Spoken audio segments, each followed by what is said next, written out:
This prayer that I do at the beginning of each teaching invokes the lineage. The last 4 lines were written by Kempo Chujong, who was Wangdo Rinpoche's teacher when he was young, before he left the monastery. He's the one that sent Wangdo Rinpoche to Jongchub Dorje to receive the full Dzogchen, the full 4 Wongs of Dzogchen, and the empowerment. We're going to post this today. Just that page as it is. Okay. For those of you who have requested it last night online, didn't get to it last night, everybody was tired. So I looked at, and this is what I do after I go offline, I look through all the questions myself, reading them, and respond to a few that I did not answer online or that got missed. So if your question was not answered in live stream, and you asked a question, go check back later. I may have gone through and sent you a quick reply to it. From looking at the responses I got, most of you do want me to continue this retreat through Tuesday. So I will do that, but in order for that to be the most useful to the participants, I'm going to have to change the order a little bit. It was supposed to be the 6 words of Naropa today and tomorrow, and the 3 words of Garab Dorje on Monday and Tuesday. But that is not an order particularly conducive to maximum understanding. So I'm going to switch it. I'm going to do the 3 words of Garab Dorje today, and probably including tomorrow, and then switch to the 6 words of Talopa. Those words are Mahamudra. And to shift you back and forth at this time between Dzogchen and Chogchen, Maha'ati, which is Dzogchen, and Mahamudra, which is Chogchen, is likely to get confusing. They are 2 separate paths that go to the same place. As a matter of fact, they merge about halfway. Mahamudra has 3 extra stages that are done sort of before Dzogchen. By the 3rd stage of Mahamudra, which is called Latong direct seeing, which I believe in Sanskrit is Vipassana, the Trekcha of Dzogchen and the direct seeing of Chogchen come together there. They're the same meditation. However, you do have Shine first in Mahamudra. So rather than confuse y'all by shifting now after introduction to Dzogchen into Mahamudra and back to Dzogchen, I'm going to stick with Dzogchen for now, and then move into Mahamudra come Monday and Tuesday.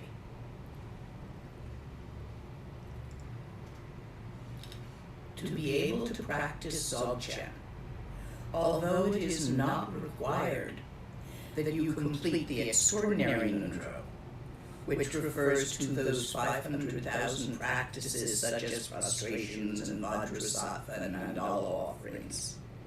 And it is not actually required, per se, that you complete ordinary Nundro, as in it's not a set of boxes you have to check off. But it is very hard to practice Dzogchen without a basic understanding of the ordinary Nundro. And the ordinary Nundro is very simple.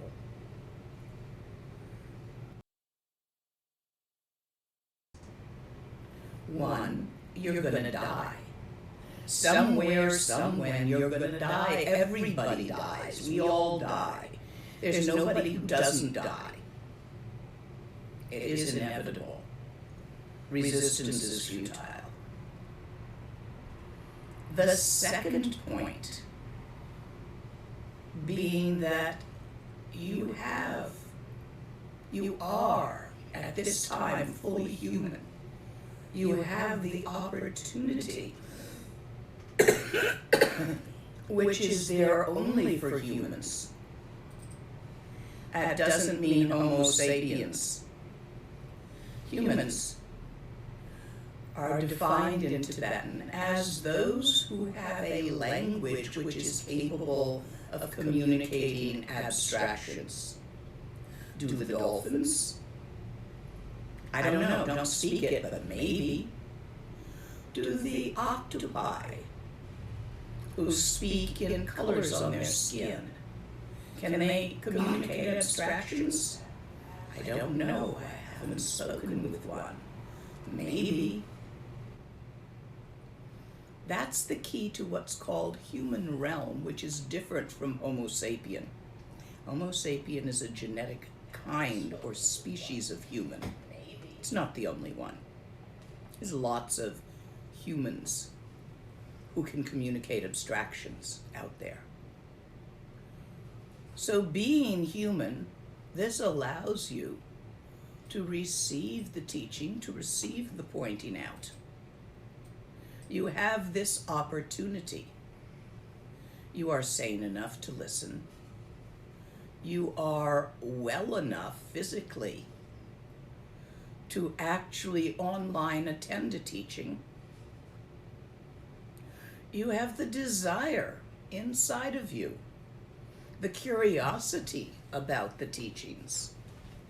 When all of these aspects come together, both inner opportunity, interest, curiosity, and outer opportunity, circumstance, that allows you to receive the pointing out, it is considered a precious human rebirth. You have that, or you wouldn't be here. You don't have to be perfect to have that. You just have to tune in and be interested. The third point is that samsara hurts. Have you noticed this? You suffer. There is the pain of not getting what you want and of pursuing it. It hurts to get up in the morning and go to work so you can have the money you want to buy the things you want. Sometimes you have icky boss, squirrely coworker, all sorts of things, malfunctioning car, annoyances, stressors all around getting what you want. They hurt. Have you noticed this? Please do. Losing what you have. Your family dies, there is grief. Your cat, your dog, your husband, your wife, your parents. With death being inevitable, there will be loss. Your house burns down. You lose your wallet. All of this suffering, the suffering of losing what you've got, and the suffering of chasing what you want. Then there's the suffering of not being able to get away from what you're afraid of. Anxiety, stress, it hurts. Then there's the suffering of not being able to get what you want. Thwarted ambition, lack of opportunity. All of this is the pain of samsara, experienced by all living beings, not just humans. Your cat experiences this. The bugs, the birds, the fish, all experiences this. It is part of hope and fear.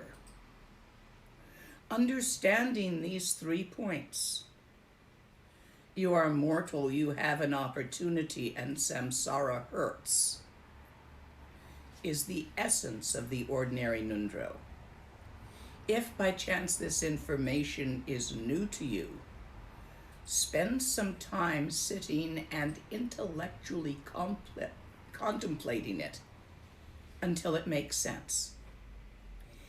It helps you to maintain your focus on Dharma, not wander off into some other aspect of interest. When practice gets boring, annoying, not feeling like it today, this understanding deeply within you helps you keep going. So it is very much well worth knowing. You have to know it more than just the words. You have to feel it. You have to feel like a mortal. You have to feel the incredible rejoicing of the opportunity you have. And you have to recognize the pain that all beings experience living in samsara.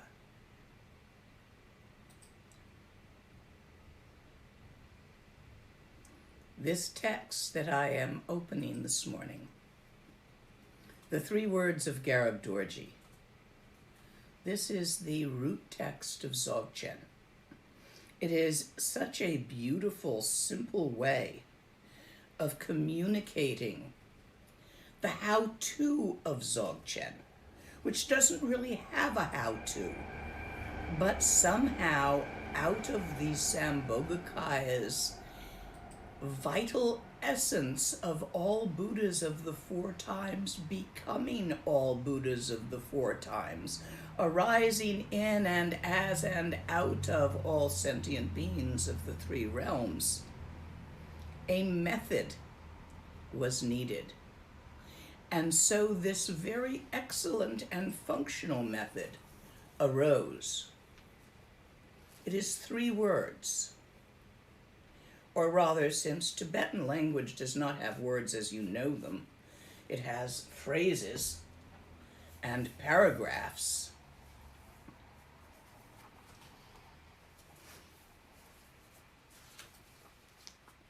Because of that, you can call it the 3 phrases. If you want it as words, just 3 words, then consider these are the 3 words. Tawa, you may spell it T-A-W-A. Gompa, you may spell it G-O-M-P-A. And Sopa, you may spell it S-O-P-A. By learning these 3 words and learning them in Tibetan, since they refer to something that does not exist in English. Oh, there are translations, none of which quite hit the nail on the head. They have skewed connotations. For example, Tawa is sometimes referred to as view. But when you think of the word view, you think of looking out a window at the view. There is a dichotomy, a separation that arises in the idea of view. I see the view, subject and object, whereas Tawa does not have that assumption of subject and object. Tawa refers to being Tawa. Not seeing Tawa as if there's a you and a Tawa, but recognizing that what you are seeing is yourself. Not being like a kitten the first time it sees a mirror, and a kitten in the mirror, and fluffs up and hisses and tries to bat at the kitten in the mirror, because it doesn't recognize itself. It thinks it is another kitten that it has not met. Don't be like the kitten here. Tawa is your own nature. You don't want to see Tawa. Yar Tawa. You don't rest looking at Tawa. You rest as Tawa. And this is incredibly important because that dichotomy, that duality, is the cause of all the suffering of samsara. The separation between perceiver and perceived, thinker and thinked, feeler and feeled, where you have thoughts, feelings, and perceptions, not recognizing that you yourself are nothing more than a temporary, continuously changing clump of the moment of thoughts, feelings, and perceptions. And there's nobody in there having those. There is just that. That's Tawa. The beginning of the text begins with Guru Yoga. This is because the Guru is the embodied essence of all the precious ones. The Guru is the essence of Bodhisattva. Guru Yoga and Bodhisattva come to the same thing. All the little Buddhas, flying on wings and swimming in the sea, burrowing in the soil, walking on the land. All the little Buddhas everywhere, like you. All the little Buddhas beyond time and space are, and always have been, all Buddhas of the four times. All sentient beings for which you have Bodhisattva are all teachers of the lineage throughout time and space, for which you have Guru Yoga. They come to the same thing. There is no separation. So Guru Yoga Bodhisattva, the love for all life, the recognition of the Buddha nature inherent in all life. This is the key to Dzogchen. Without this, it doesn't work. Without Bodhisattva, without Guru Yoga, it is, to the best of my knowledge, not possible. Guru Yoga is probably not what you think it is. It is not blind obedience to some guy in a chuba or some gal. It is recognizing the inherent Buddha nature in all phenomena and allowing yourself to have the natural and innate great-hearted openness of Bodhisattva, which permits the transmission of innate awareness, the pointing out, the pointing at no thing, but not nothing.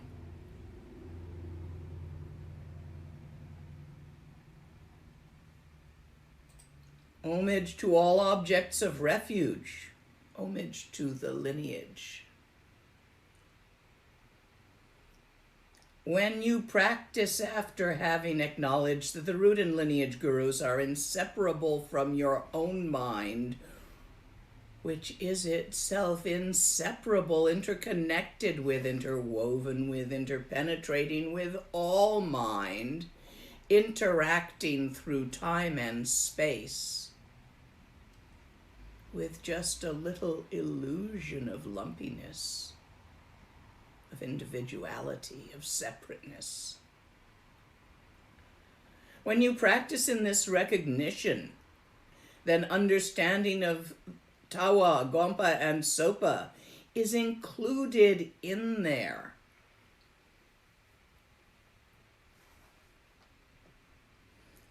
First, within the great expanse of the Sugata essence, the nature of space free from fabrications. This is the great expanse of mind, real mind, semni. All the infinite displays of samsara and nirvana are complete as the equality of the dharmata. I'm using some words here which may be unfamiliar to some of you. Dharmata. Dharmakaya, Sambhogakaya, Nirmanakaya, the three jewels, are not three separate things. We use three words to describe three characteristics of one thing. And even using the word characteristic is a bit of a distortion here. The infinite openness, the vastness, the spaciousness, the uncramped, unconstrainedness of dharmata is referred to by the word dharmakaya. The innate, alive, awake, aware vitality of that unconstrained infinite openness is referred to as Sambhogakaya.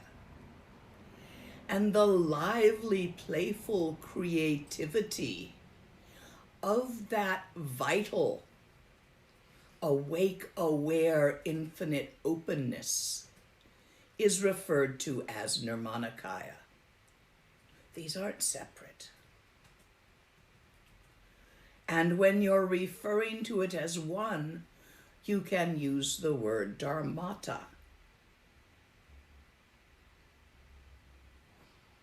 In this space free from fabrications, where nothing is created nor is anything destroyed, where creativity dances freely without attachment to the object of creation, in its inherent giggle, all the infinite displays of samsara and nirvana are contained therein. So tawa, Longchenarabjam, infinite, vast expanse, undefinable, unknowable, beyond thought, beyond naming, too big to get your tiny little mind around it. Big mind, real mind. Wakantanka in Lakota, all that is and all that is not. The incredible vastness of that is Tawa.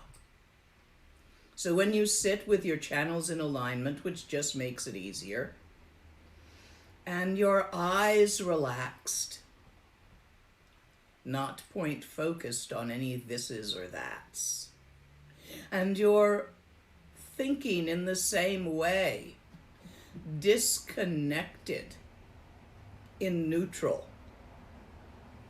not talking to yourself and explaining everything that's going on around you, constantly trying to fit it into words in whichever language you happen to be speaking in the moment.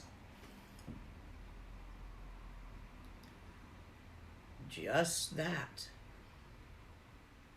the infinitude of that. Longchem Rabjam, infinite vast expanse. See, a certain poetic pointing is done here in the text, where Tawa is associated with the name of a lineage teacher, Longchen Rabjam, as is Gompa and Sopa. This is to reinforce the understanding that you are not separate from the lineage in this.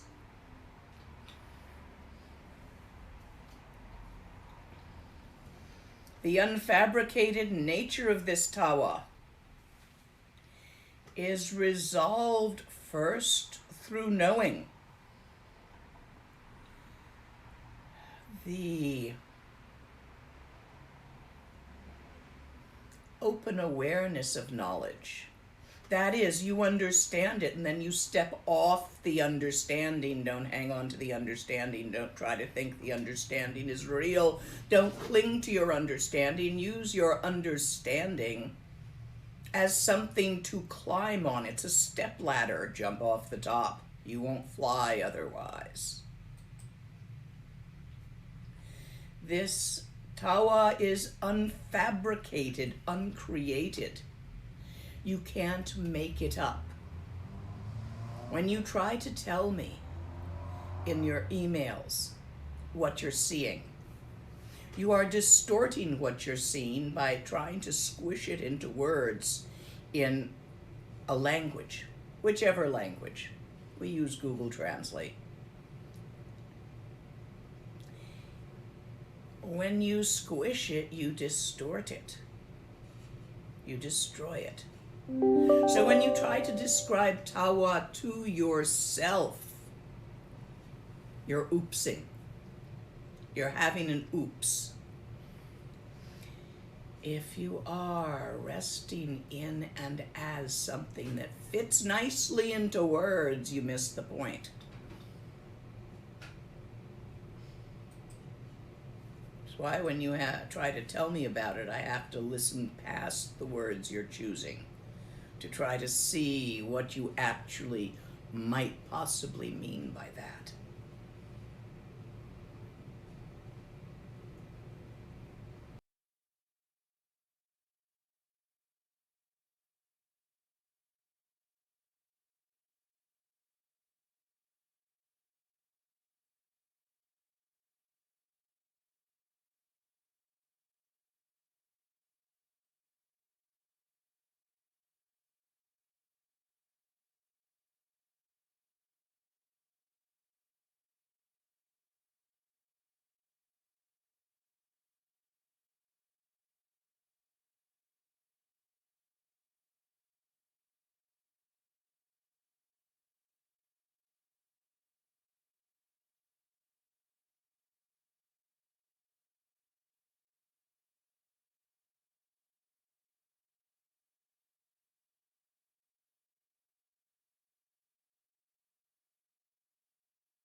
You rest in one point.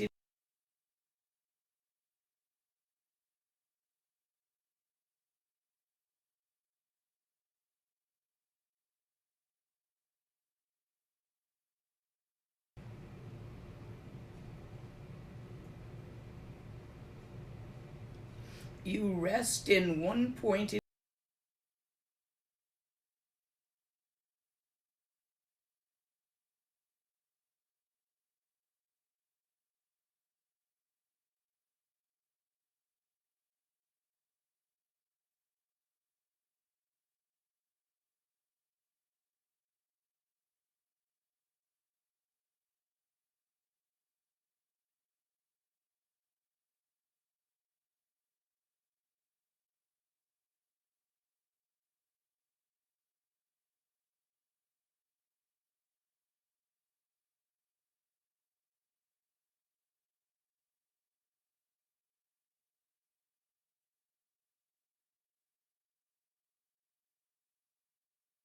That's why when you try to tell me about it, I have to listen past the words you're choosing to try to see what you actually might possibly mean by that.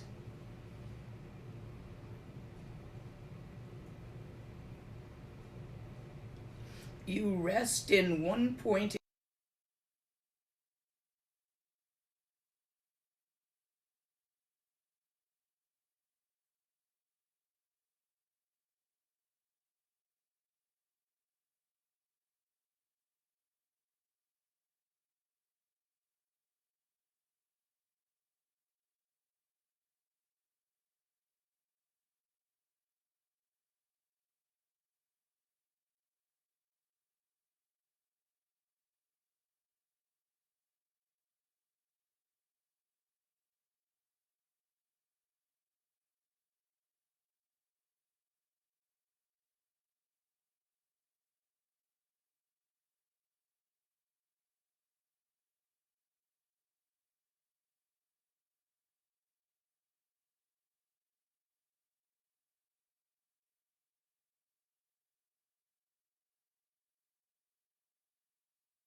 to Tawa and to speak a little bit of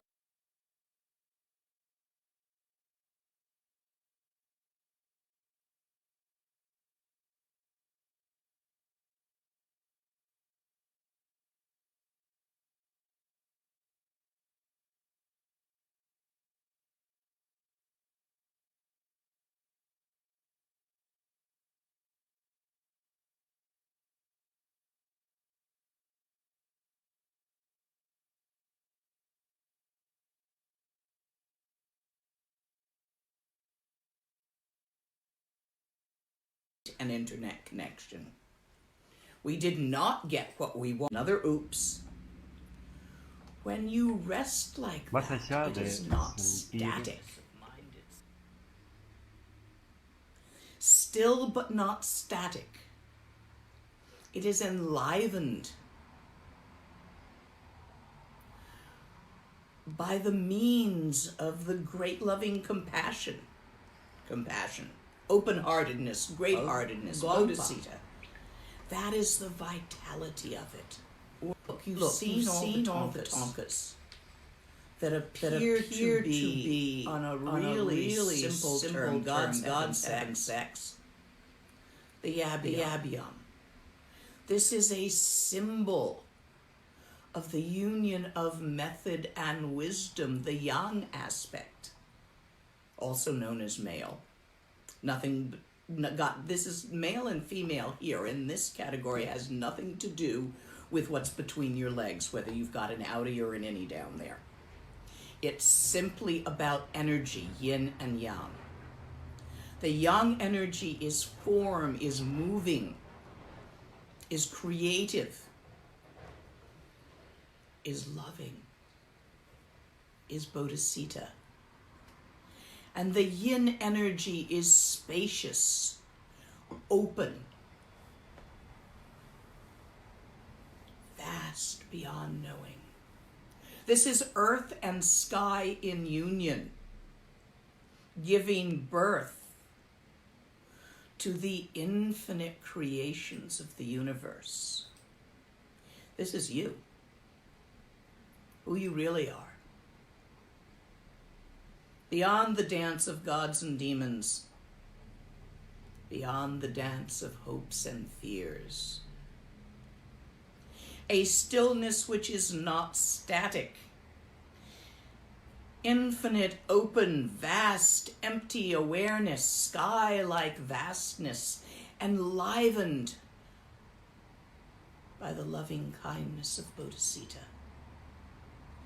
By the innate motivation of all Buddhas to be all Buddhas, beyond time and space, which is that inherent angst that pervades all life, all sentient beings, that I want, and which nothing satisfies because it's not what you really want. The mating instinct is a pale symbol of this energy, where form and emptiness come together, where sky and earth make love and give birth to phenomena. And you are all of this. This is not something that you're going to sit there as little you and look at. This is something you will relax into being. This is Gompa. Tawa, Gompa. Endowed with Tawa and Gompa to practice the 6 paramitas for the benefit of others, to move harmoniously through samsara and nirvana. This is Sopa. Sopa is Galway Nugu, son of the victorious ones. When you are not scrunched and contracted by hopes and fears.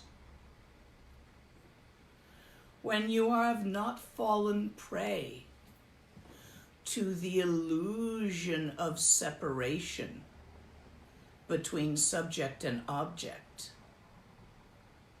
This is the natural state.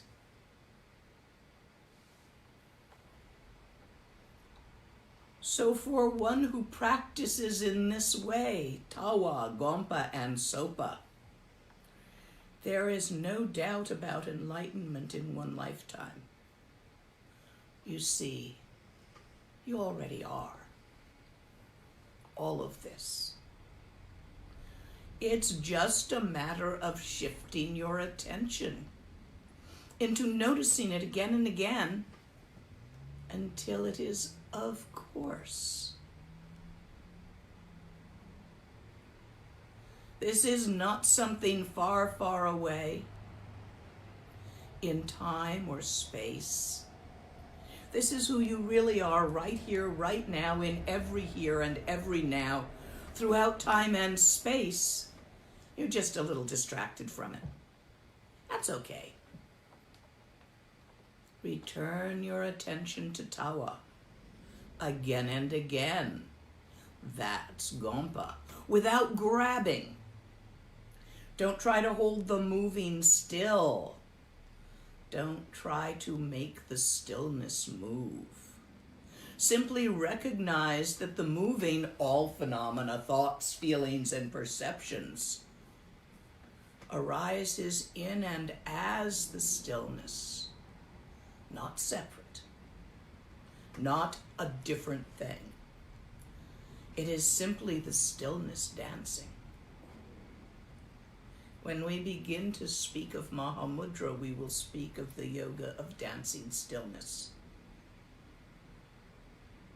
This is where it is pointed at in Dzogchen. If you are able to practice singly on this, that is truly loving Dzogchen, and practicing wholly, committing yourself wholly to Dzogchen, to this practice, to coming to recognize your own true nature, to come to acknowledge deeply within who you really are, and live with that in that way, without doubt or hope or fear of this, then there is no doubt about full enlightenment in this life. You're going to make it. There's nothing to make. You're going to get there. There's nowhere to go. That's why it can be shown to be certain, because it's already there and always has been. But even if you just sort of dabble with this, because you're kind of easily distracted, nonetheless, once you have directed your mind towards tawa,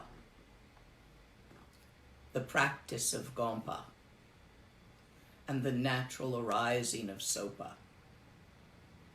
once you have chosen this, even if you're kind of flighty and here and there, and sometimes you're distracted and you don't wanna, and all the shit happens, and then the kid needs something, and then you've got a vet bill, and then, oh dear, I've got to go to the dentist, and all this stuff happens, and you never really quite manage to do what you intended to do. Even so, because of this, you will manage to take the difficulties of this life as the path.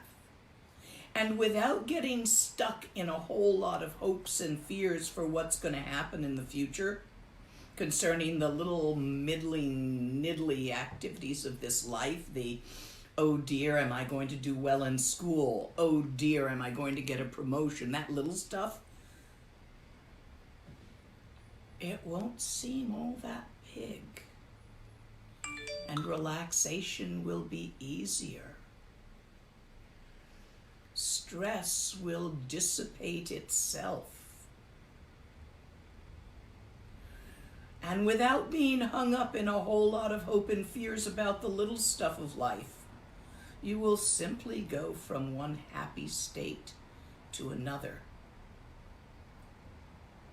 So even if not, even if you don't simply go for it with full gonzo, but you just putz around the edges, still there will be happiness, there will be benefit. Oh wow. Here in the text, ah la la, that's Tibetan for oh wow. Stopping for a moment for questions if there are any. We're copying over their questions from the other feed, since that's... Ah, gotcha. So should I go on further before taking questions? Do they need more time? Checking through comments now.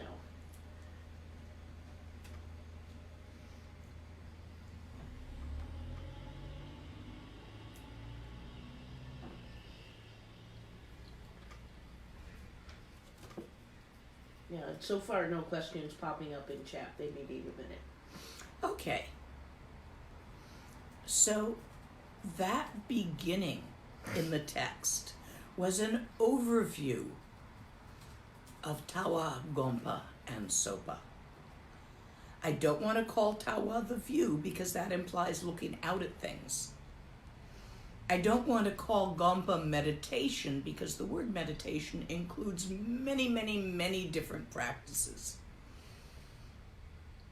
Some New Age, some Tantra, some be here nows, all these different things, mindfulness. That's not what we're talking about, so that's why I'm leaving it in Tibetan for you. You're all capable of learning 3 new words to think with. Tawa, Gompa, Sopa. And Sopa doesn't even translate. All of the attempts I've ever seen just lead to confusion. Some people call it conduct, but it's not something you're supposed to do, like you conduct yourself a certain way. Some people call it action, but again, it's a not doing. If anything, Sopa might translate as the spontaneous, innate action of non-action, which is too much of a mouthful for me to say every time. So we're going to leave it in Tibetan. Works better that way. The next part here goes into the gradual explanation of Tawa, Gompa, and Sopa, which have these benefits we've just talked about. So Tawa, Longchen Rabjam, infinite vast expanse, sky-like vast expanse. And in Tibetan, Naunka, sky is the same word for space. So you don't differentiate between the sky of a planet and the infinite space of the universe. It's got the same word. This Tawa, infinite vast expanse. The whole meaning of these 3 words is there in the vital point, which cuts through the life force of confusion. Your confusion is all about believing that what you think happened, happened. It didn't happen the way you think it did. It never does. For as long as you are utterly trusting your thoughts, you're going to confuse yourself. They lie.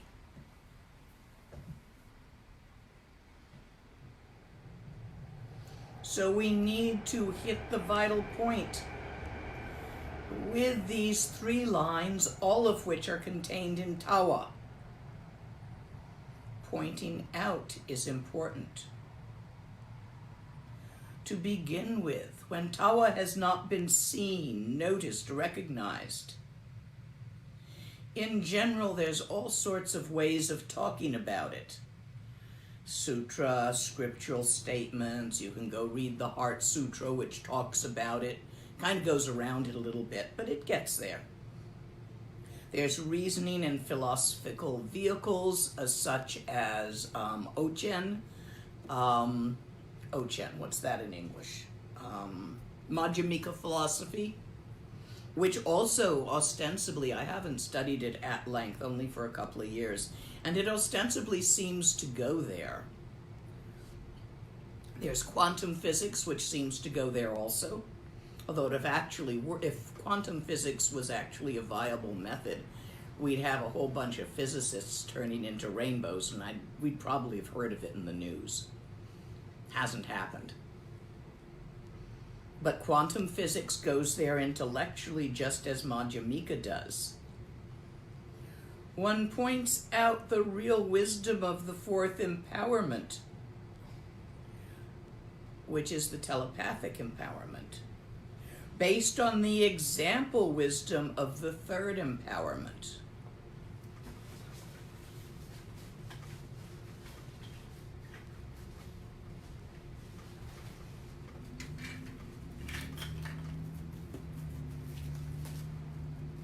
Since it can never be said directly, analogies are used frequently.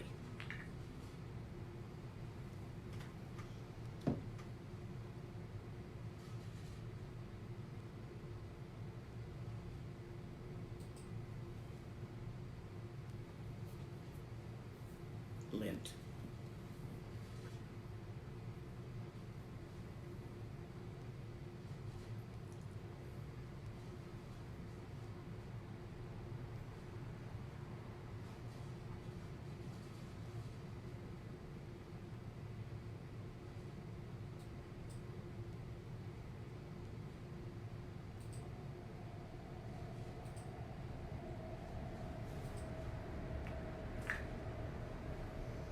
And that was the third empowerment, pointing out as 4 aspects. The first being intellectual, the second being analogous. Tawa is infinite like the sky. Analogies.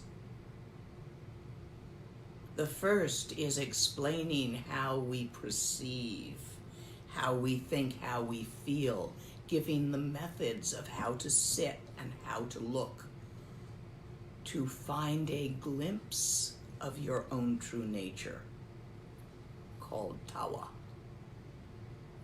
So the second empowerment is poetry and analogies. The third is a showing. And the fourth is telepathic. So here in the text, it refers to these 4 aspects, or 4 wongs of the pointing out. Scriptural statements, reasonings, philosophy, poetry, the real wisdom of the fourth empowerment, which is only given telepathically because words would distort it, and the secret mantric vehicle, which is Tantra, which refers to working with symbols. But here, in this Dzogchen method, we draw the attention of the practitioner to the vanishing point of mind. This is the tradition of the old masters. This is the practice lineage, passed down from the time of Garab Dorje,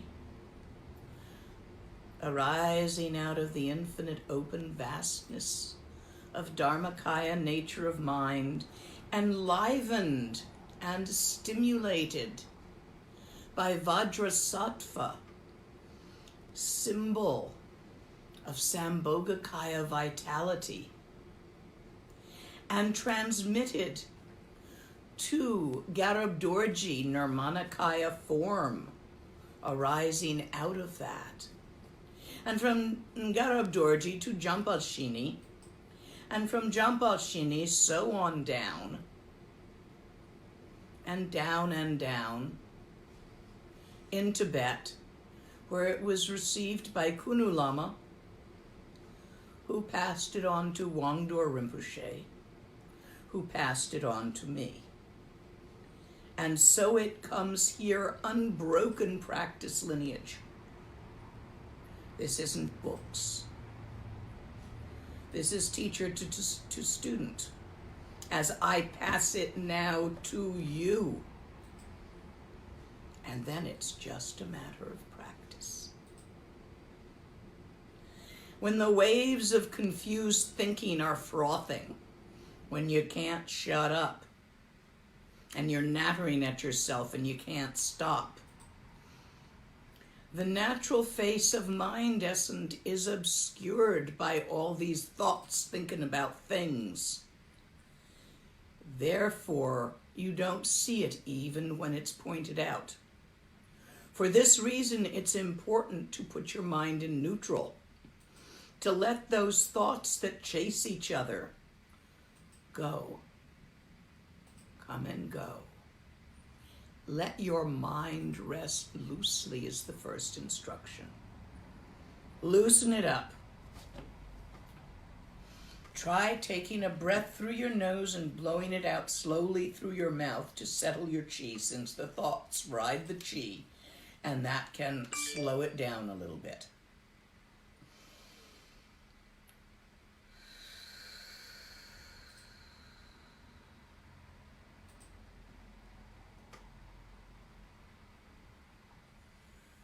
However, if you can truly let your mind rest without making anything up, that itself is the luminous awakeness.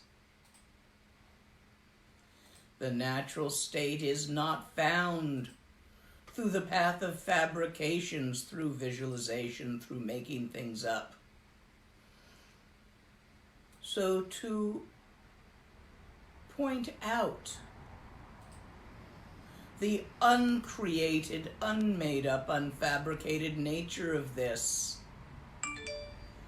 rest without projecting and without concentrating. No one-pointedness here. Relax.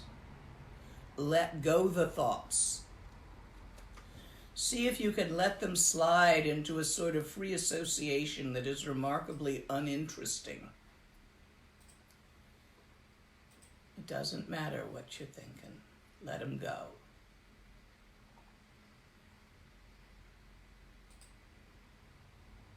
Thoughts themselves are utterly lacking in both substance and duration. If you stop grabbing at them, they can't bother you. Thoughts themselves are utterly transparent, like a clear quartz crystal. You can look right through them.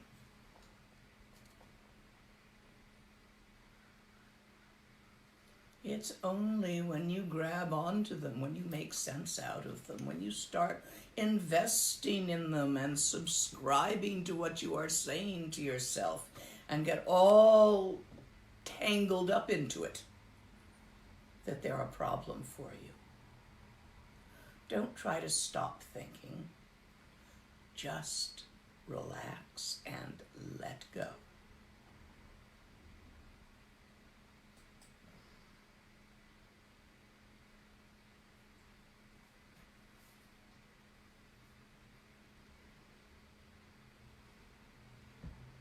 Thoughts arise, but there's nothing to them.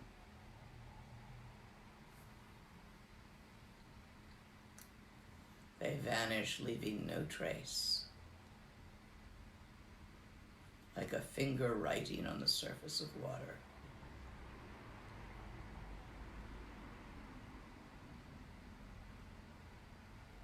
Pay them no never mind. The infinite open awareness of mind itself is always present. For it is there where the thoughts arise, and there where they dissolve, and there where they are not anything at all.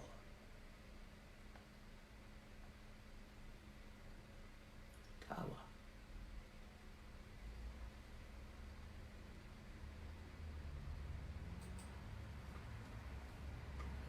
When you are a beginner, just starting to do this, you're going to have an urge to try to hang on to the spaciousness.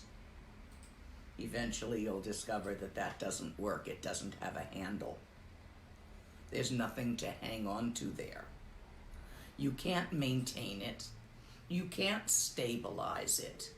You can't do anything to it because it's not a thingy. You can do things to thingies. This is not that.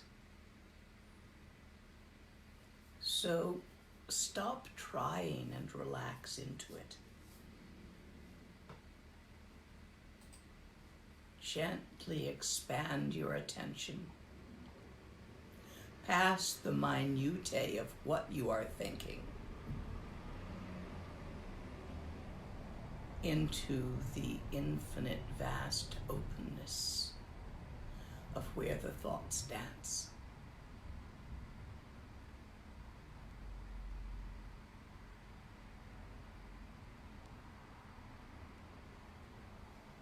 To rest as this is Tawa.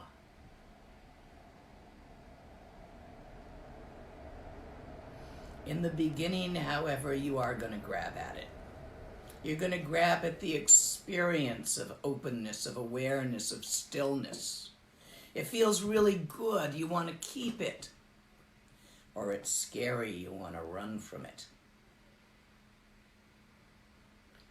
You're going to get experiences when you sit in this, especially in the beginning.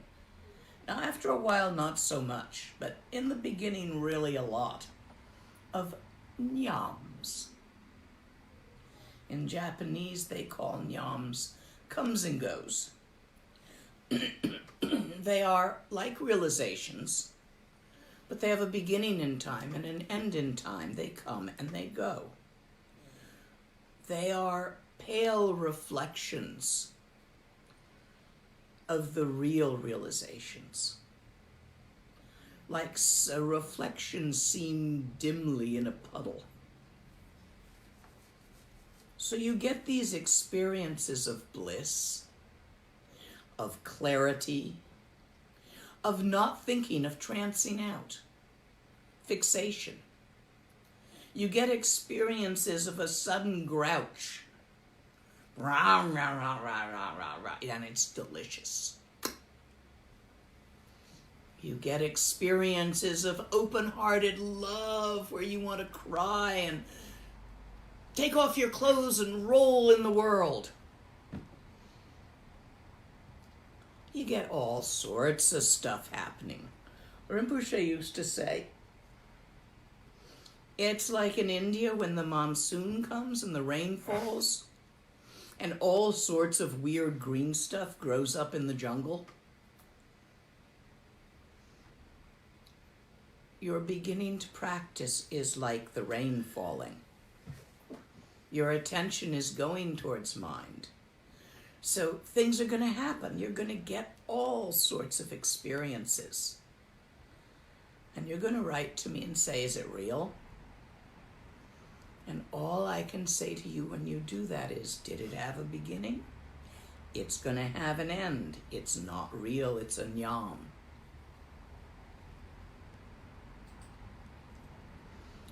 When you have one of these nyams arising, there is a magic word which can be used to break it. I'm translating the Tibetan concept of seed syllable as magic word. Just as some of you may be familiar with runic writing or Kabbalah, where letters have meanings beyond just what they spell out as a larger word, which gives esoteric meanings to words according to the numerology and the letters in them. Well, Tibetans have a different system, but that works on the same premise, that letters have meanings. So magic words, seed syllables, are made by combining letters into a syllable. So this particular seed syllable that we use here combines the letter of wisdom, cha, and the letter of method, pa. And together they spell the seed syllable pe. You may write that, P-H-E-T. But it's not fet. It's pet.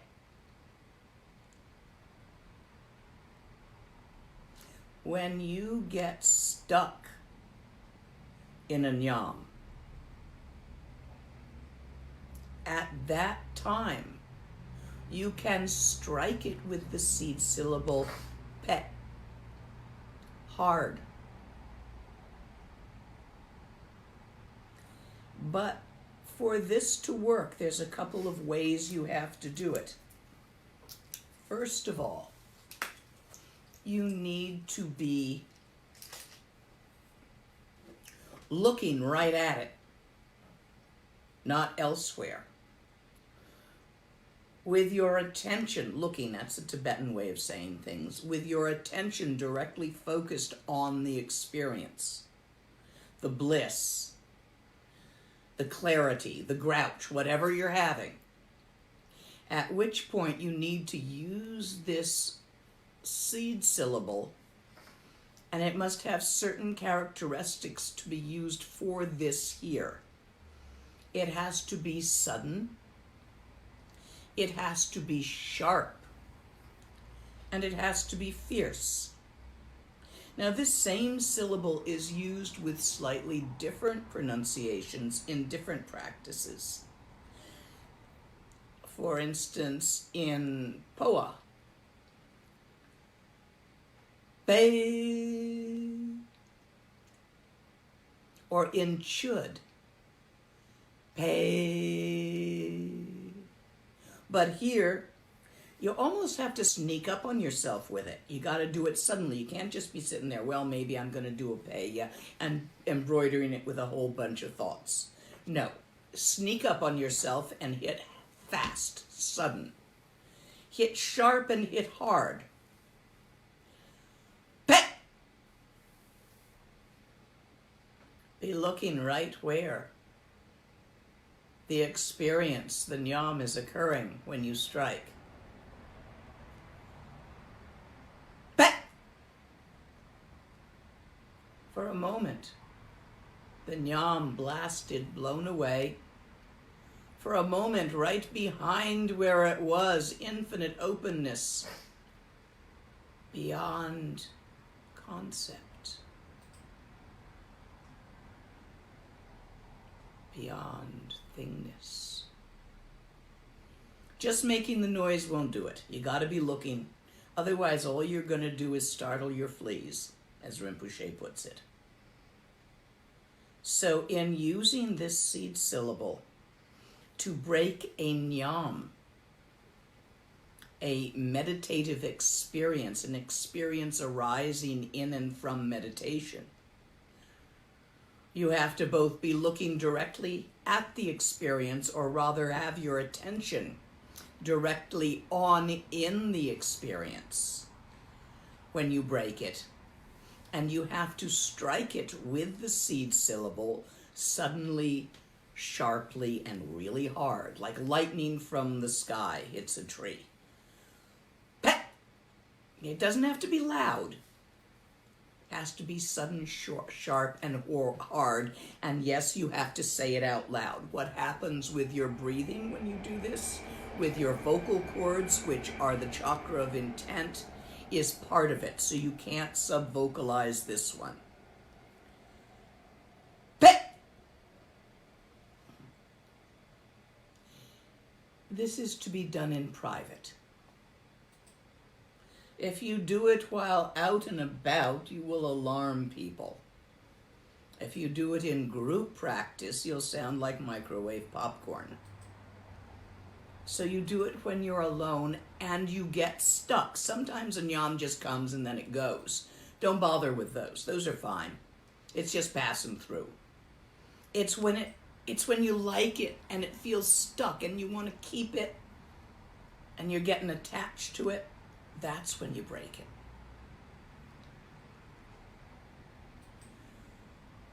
Fierce, short, and sharp. Emma, oh, it breaks all the reference points, such as that's it, this is bliss, I'm getting somewhere, I'm accomplishing something. Leaving behind no thing whatsoever. A blankness that is awake and aware. This is wakefulness transcending dualistic mind. A blankness which is utterly open, completely vital.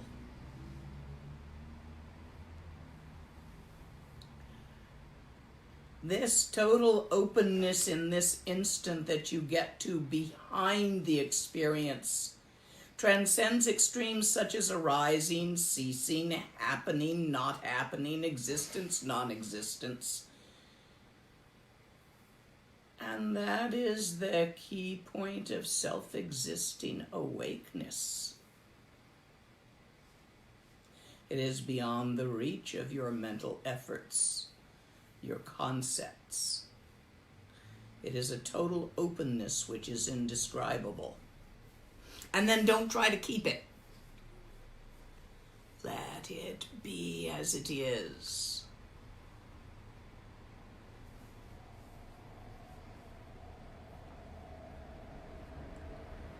Are there any questions as yet? Yes, there are. Let me take a few now. One question, on the website there are warnings about watching some of the videos if you haven't received direct introduction. A question came up yesterday about someone who could not join the video yesterday, but wanted to know if she could watch the recording. In general, is there any problem with people watching recordings of Dzogchen teachings on Facebook or YouTube? Is there any problem with people being able to join just for some of the teachings? I'm going to recommend, just for safety, that you join for at least one live stream teaching before reading and watching videos. We are not sure if the four Wongs go through in a video tape. We are also not sure if they go through in live streaming, but more people think they go through in live streaming than think they go through in a tape. So just to be safe, you don't need all the sessions. You need just one of them. But watch one live streamed before you start messing about with all the recorded ones. I don't know if the telepathic component records, but it may transmit by live stream. We're certainly trying. This morning I did the whole 4. So if you saw this morning's video, yes, you can now go look at other things. I think that answered that one. Next question, how can we be happy when we see misery and torture on other beings? That's a question that I had all the time.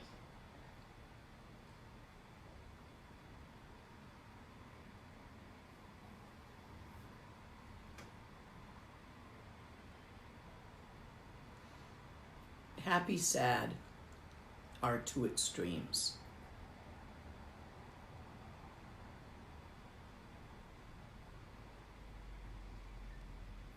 How does your lack of happiness aid those beings?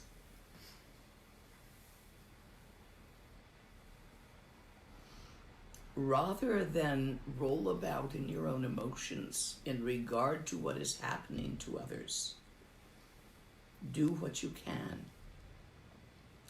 to spread kindness and love around you without being stupid. This is not being trusting in your bodhisattva so that you don't lock your car door when you park downtown.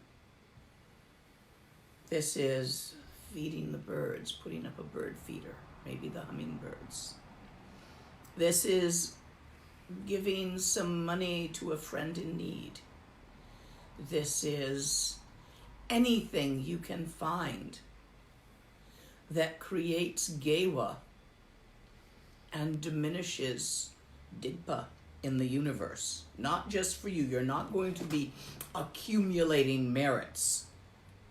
You're creating merits and spreading them out, because this action in and of itself will lessen the suffering out there.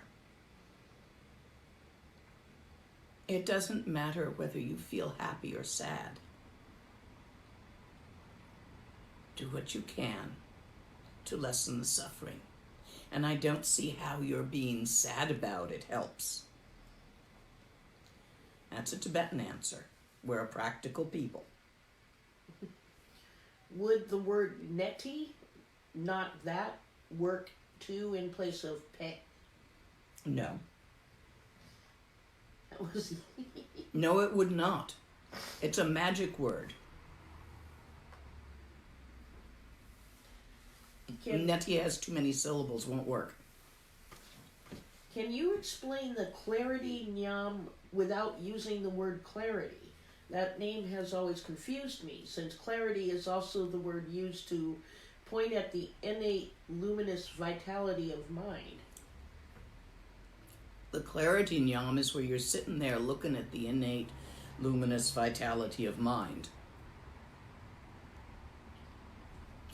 But you're not it. You're looking at it. It has arisen as an experience, beginning at a certain point in time. And you're going to lose it, because experiences are like that. The difference between a nyam and a realization is duration and limitation. A clarity nyam is not opaque.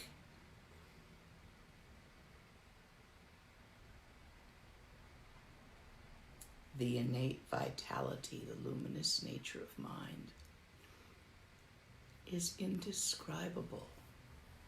It is neither what you think of as clear nor what you think of as opaque.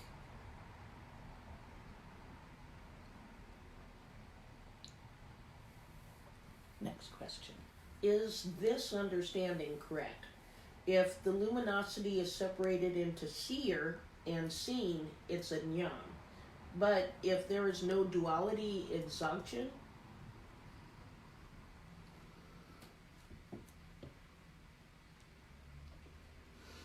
there's more to it than that. If it has a beginning and an end, a duration, if it happened on Tuesday, it's probably going to end by Wednesday.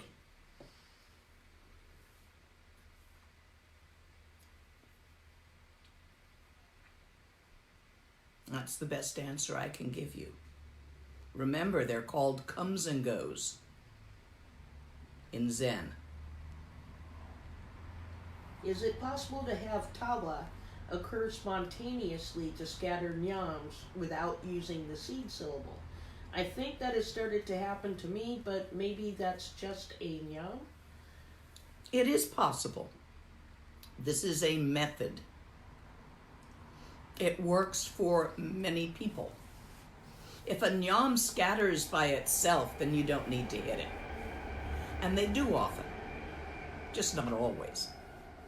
Some get stuck. Why break a nyam? Why not enjoy it in a playful manner without imbuing it with importance? It seems that by making a decision to break it, we are actually reinforcing it. This is true, and you don't need to break a nyam unless it's stuck. Unless you find yourself attaching to it, grasping it, liking it so much that in some way you are maintaining it.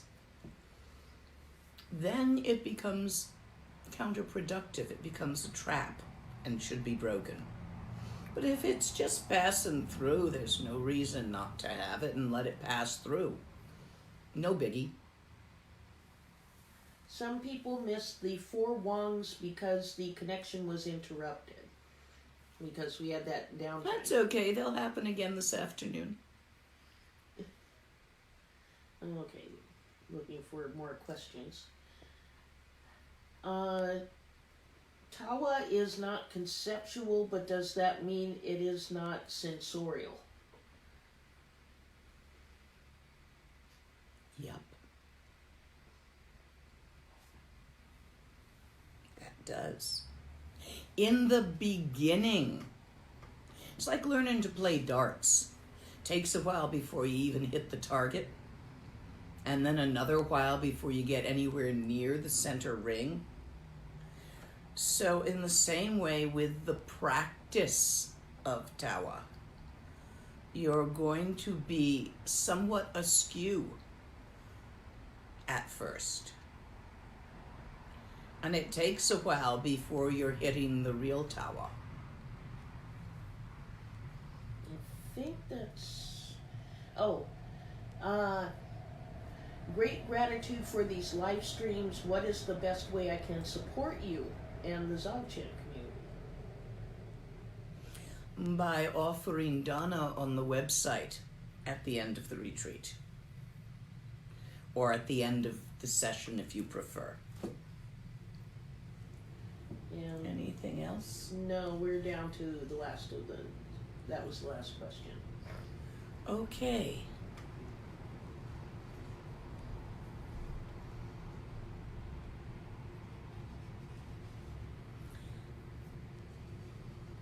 The significance of this key point is Dharmakaya basic awareness, unstructured, katak, primordial purity of the yogic path, the ultimate Tawa. For as long as exactly this is not recognized, you will not transcend mind-made, fabricated views. Don't rush. It's okay if that's where you're hitting it first. Keep going. Keep practicing. It's called practice because you're not perfect at it. Stop trying to be perfect. Just keep walking. No matter how much you meditate and practice, you're still going to get stuck in those mind-made, fabricated views. And if you cling to those rather than walk on by, then the path of the great perfection Dzogchen will be farther away from you than the sky from the earth. For it will lack the vital point of the luminous continuity of non-meditation. So recognize Dharmakaya awareness. This is the key point. Last night I taught a nundro that is helpful to some people to draw their attention into openness so that nature of mind can be recognized. It is not the only method. There are a number of exercises that sometimes help people to do this, but they're in the way of preliminaries. They're not pure Dzogchen. For example, sit and look at an object, and with your eyes pointed towards the object, shift your attention from the object to the space around the object to infinity, and return to the object, and return to infinity. This is a method for visual people. It is a form of nundro. For kinetic people, kinesthetic people, touchers, physical sensationers, dancing, and finding the stillness of sky in which you are moving. and shifting your attention while dancing from the movement to the stillness in which the movement is occurring. These are nundros, preliminary practices.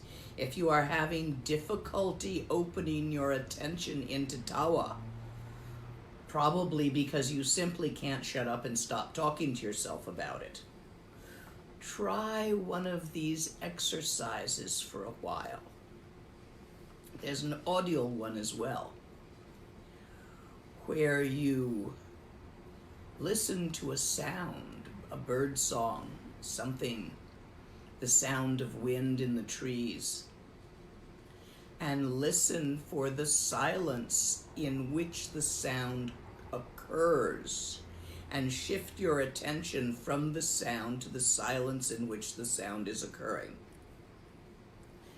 These are also 3 methods of nundro which are effective for some people in increasing the flexibility of their attention so that they will find it easier to shift attention from what they are thinking to where the thoughts dance. And that's the key. Instead of point focusing on what you are thinking, allow your attention to open into the infinite vastness where the thoughts are occurring.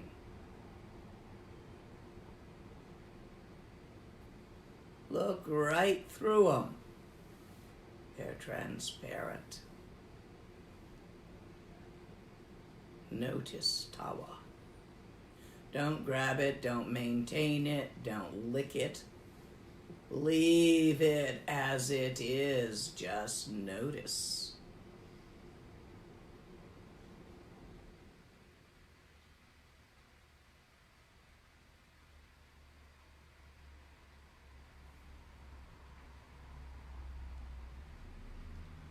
The noticing is not static. The noticing is a fresh arising in each instant.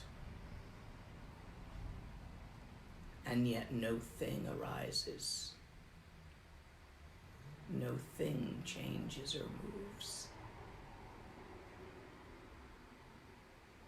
Just as the sky is always present, although you spend your life focusing on the little things and matter that exist within the infinite sky, so tawa is always present, but you spend your life focusing on the thoughts and feelings rather than the infinite, vast, open awareness in which they dance.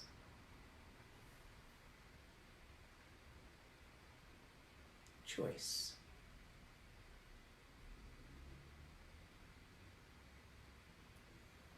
To decide on one single thing is the first vital point. To decide to allow your attention to open up into tawa as tawa. That decision is the key.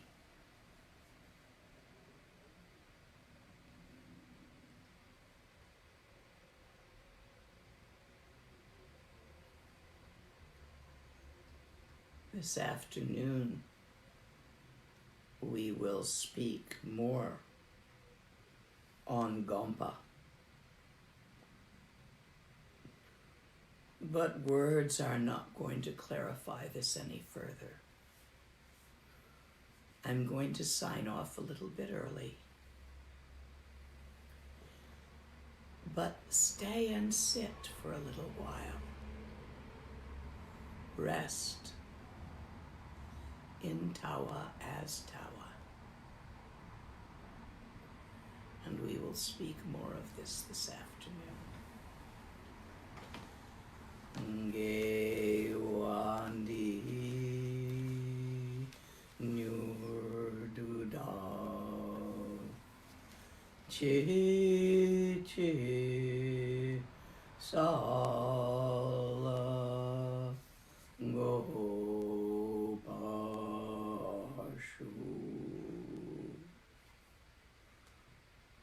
May all beings be happy.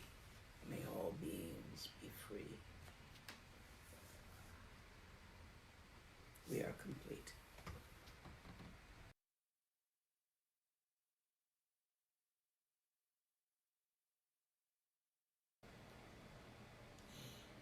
This is to be done in private. If you do it while out and about, you will alarm people. If you do it in group practice, you'll sound like microwave popcorn. So you do it when you're alone and you get stuck. Sometimes a nyam just comes and then it goes. Don't bother with those. Those are fine. It's just passing through. It's when it